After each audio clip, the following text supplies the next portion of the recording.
Haití era una isla, creo que Colón entró por ahí, esa precisión no la tengo, eso debe estar seguro en cualquier lado, pero bueno, en Haití, que es la isla que está, Haití y Santo Domingo hoy, vivían los llamados taínos, ¿no? Entonces los españoles ocupan la isla, los hacen trabajar hasta el exterminio, y cuando se mueren todos los taínos y las taínas, o casi todas, los españoles van abandonando el territorio. ¿Quiénes ocupan el territorio vacío? Los franceses. Pero como necesitaban gente que trabaje, recurren al tráfico humano y entonces secuestran negros del África y los hacen trabajar, ¿verdad?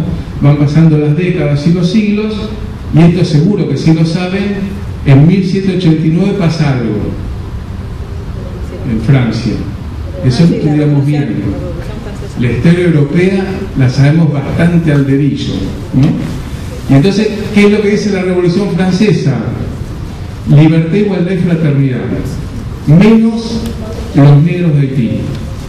Es decir, que proponían una idea de humanidad igualitaria, libre, qué sé yo, pero al mismo tiempo poseían en sus colonias esclavos trabajando para la acumulación de riqueza de la corona y ahora de la burguesía que se convierte. ¿Y qué pasa qué pasa con los negros? Se rebelan los negros. Se rebelan. Y en 1792 estalla en Haití una guerra que duró hasta 1804. ¿Quién ganó la guerra? ¿Los negros rebeldes o el ejército de Napoleón? ¿Quién? Los negros rebeldes. O sea, pasa algo que era como impensado, y es que unos negros esclavos se levantan contra la dominación esclavista contra ese proyecto cultural y se declaran libres. ¿Se acuerdan que se había discutido en la corona que los indios eran humanos pero los negros no? La Constitución la dicta uno de los líderes que era analfabeto de Haití, y el artículo 14 dice: todos los ciudadanos de Haití serán denominados negros, ¿no?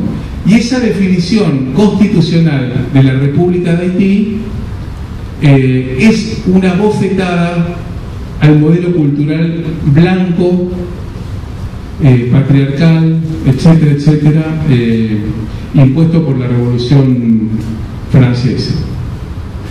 Y Bolívar, cuando es derrotado, va a Haití, que le había puesto República de Haití en homenaje a los taínos. También eso es interesante, es como si, es un homenaje a los que fueron exterminados antes que nosotros, que fuimos explotados por siglos. Le ponemos República de Haití.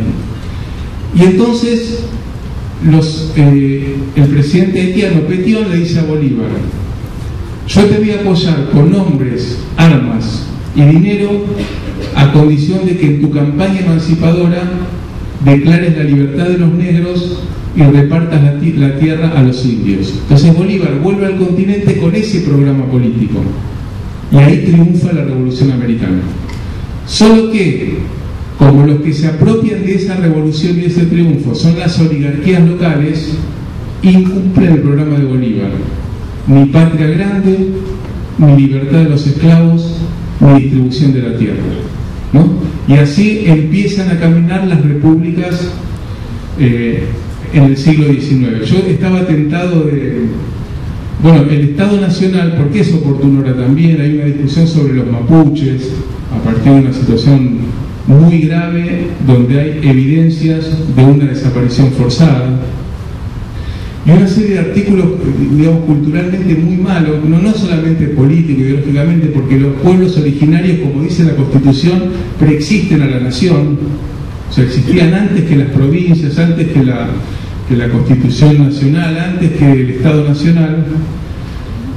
Y entonces hay toda una discusión, incluso porque Bullrich, antes de renunciar, una de las declaraciones poco afortunadas pero verdaderas que hizo era que él iba a desarrollar una campaña del desierto educativa, ¿no? Entre otras cosas que después lo retomo en la segunda parte, pero y es interesante porque el linaje de Bullrich ha sido parte del genocidio en la historia argentina, ¿no? El tatarabuelo fue fundador de la sociedad rural, etcétera.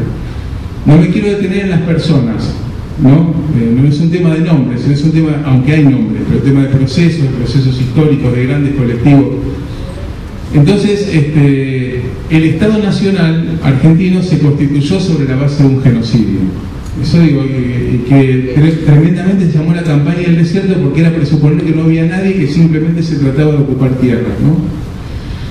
Y esa clase dominante que creó el Estado argentino era una clase contradictoria. Yo también discuto con mis amigos porque ahora está de moda pegarle a Sarmiento, ¿no? Y yo voy a decir, bueno, si ellos le pegan a Sarmiento, yo un poquito lo voy a defender, ¿no? Porque esa clase dominante que constituyó el Estado Nacional sobre la base de un genocidio, y aclaro que muchos de nosotros tenemos sangre india, se hizo un estudio antropológico con las mezclas que hay, el 54% de argentinos y argentinas tiene alguna gota de sangre india en sus venas, si acá hay por lo menos un 54%.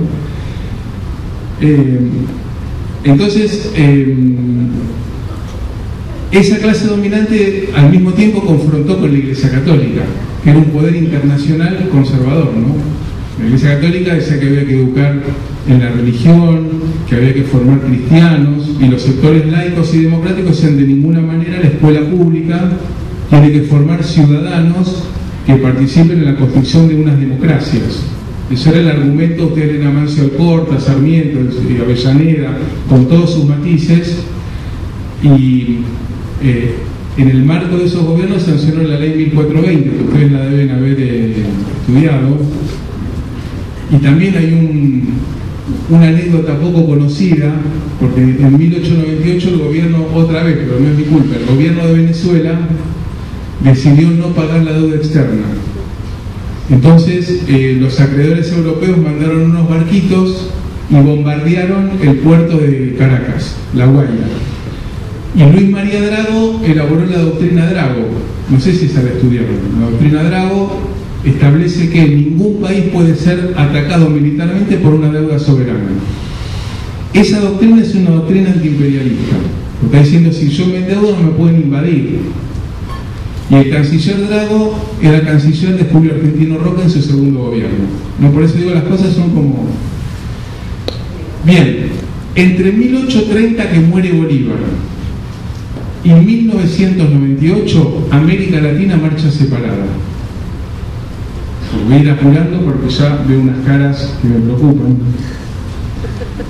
Y recién estoy empezando, eso es como lo más complicado de todo. Después de hacer chistes y cantar algunas canciones, en el medio sin parar. En 1998, después de una historia que no tengo tiempo de contar, en Venezuela gana la presidencia Hugo Chávez Frías. Y esa primera victoria en Venezuela abre un proceso de cambio regional inédito e impensado en los 90, ¿no? Porque gana el Frente Amplio en Uruguay, gana el PT en Brasil, gana Correa en Ecuador, gana Evo Morales en Bolivia. Bueno, si uno compara los años 90 con la primera década del siglo XXI, encuentra una América Latina irreconocible. Y esos gobiernos recuperan el proyecto de Patria Grande de nuestra América, nuestro proyecto de Patria Morena, como ustedes la quieran llamar, y se producen una serie de avances en ese sentido, ¿no? Entonces aparece la UNASUR, aparece la CELAC, se fortalece el Mercosur. Se empieza a discutir si las pruebas PISA eran las herramientas para medir la calidad del sistema educativo. Yo me acuerdo que hace como 4 años fueron, no sé, como 300 jóvenes de Ecuador a unas elecciones municipales para apoyar al partido de Correa, cuando en los 90 ni sabíamos quién era el presidente de Ecuador, etc., ¿no? Entonces, un rasgo de esta época, incluso hasta hoy, a pesar de los cambios políticos en la región, ha sido el renacer del proyecto de Patria Grande. Entonces yo acá sí hago una descripción personal y colectiva, y es que yo hablo desde un interés concreto, que es seguir impulsando el proyecto de Patria Grande. Por eso nos juntamos con los uruguayos, los colombianos, los mexicanos, los venezolanos, los bolivianos. Bueno, sea, ahí yo digo, tomo partido, ¿no? Porque frente a este proyecto regional hubo una serie de procesos políticos en nuestros países que cambiaron el escenario hoy 2017. Uno podría decir, de todos los gobiernos que están en contra de la unidad regional, yo voy a decir de derecha, que debieran asumirlo con naturalidad, el único gobierno que electoralmente ganó es el argentino y que claramente está haciendo una política de alineamiento con Estados Unidos y de reorientar las instituciones del sur, ¿no? Así interviene. Los otros llegaron al gobierno por golpes de Estado. Bueno, esa es la situación de disputa en la región. Y como les veo cara muy cansada, porque ahí hablé del mundo, un poco de la historia, el contexto,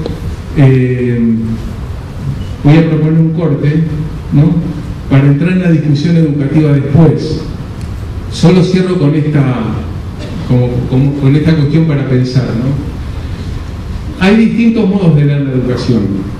Yo me acuerdo que a mí me formaron en ciencias de la educación de una manera como muy contradictoria, diciendo, con la perspectiva que llamamos reproductivista, ¿no? ¿Qué dice la idea reproductivista? Dice, bueno, el orden mundial social predominante es capitalista. El capitalismo es un modo de relación entre las personas donde unos se relacionan con otros a través de la dominación política, o sea que unos manden sobre las mayorías, la explotación económica, es decir, que el trabajo producido por los trabajadores socialmente se lo apropia una minoría, y hegemonía cultural, que es que los valores de los ricos intentan ser difundidos en toda la sociedad y que toda la sociedad diga que vive el capitalismo. En ese orden social, dicen los reproductivistas, el sistema educativo es un aparato de reproducción de la desigualdad. Entonces, ¿cuál es la función, dicen ellos, del sistema educativo? Primero, desarrollar procesos de desigualdad educativa, que no todos lleguen a la universidad, que no todos lleguen a la educación superior, que no todos lleguen al secundario. No es que hay una mente mala que dice este no, sino que la dinámica de la competencia y de la acumulación de riqueza y de conocimiento lleva a este resultado.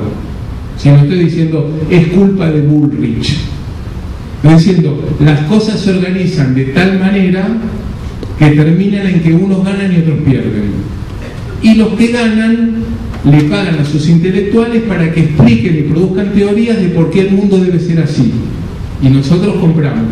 El día que dejamos de comprar, así como decían la mujer en la casa, ¿se acuerdan? La mujer, ¿qué tiene que hacer? En lugar de los chistes de época, ¿no? Que yo ya no me animo ni a pensar, pero aquí va acá un auditorio mayoritariamente masculino, en lugar de la mujer, la cocina, la cama. No sé si eso les suena. ¿Les suena eso? Bueno, eso fue discutido por las mujeres y en un punto se terminó o está en proceso de terminarse. O sea, un orden de cosas sigue mientras todos aceptemos que es así. Cuando se empieza a discutir, a cuestionar, después los que tienen la manija hacen lo posible para que, primero por las buenas y si no por las malas, todo siga igual, y así son los procesos históricos, ¿no? Entonces, ¿qué dicen los reproductivistas? El sistema educativo, señora, señor, sirve para reproducir la desigualdad educativa, sirve para naturalizar el orden y que todos aceptemos que las cosas son así porque no pueden ser de otra manera y cualquier otra forma es peor, y sirve para instalar una lógica jerárquica donde la autoridad manda de abajo arriba, de arriba abajo, de arriba abajo, y hay que obedecer. Esa teoría nos convierte a los docentes en piezas de un engranaje de dominación, explotación y hegemonía que muchos cuestionamos. Pero sin embargo, buena parte de la lógica del sistema educativo funciona así. Habrá que preguntarse por qué podemos hacer para que eso no ocurra.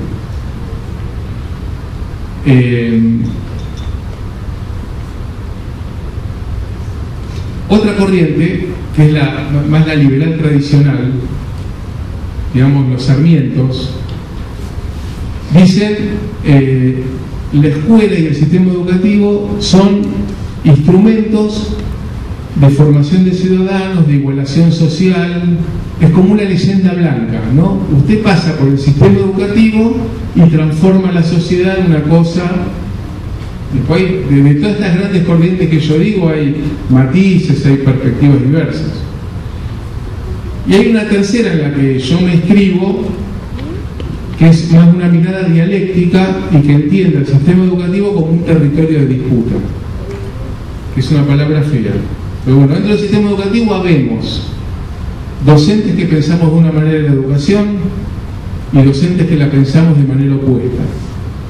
Estudiantes que pensamos de una manera la educación, familias que pensamos de una manera la educación, gobiernos que pensamos de una manera la educación y lo opuesto. Y por lo tanto, el sistema educativo, como el económico, el cultural en general y el político, son territorios de disputa entre proyectos.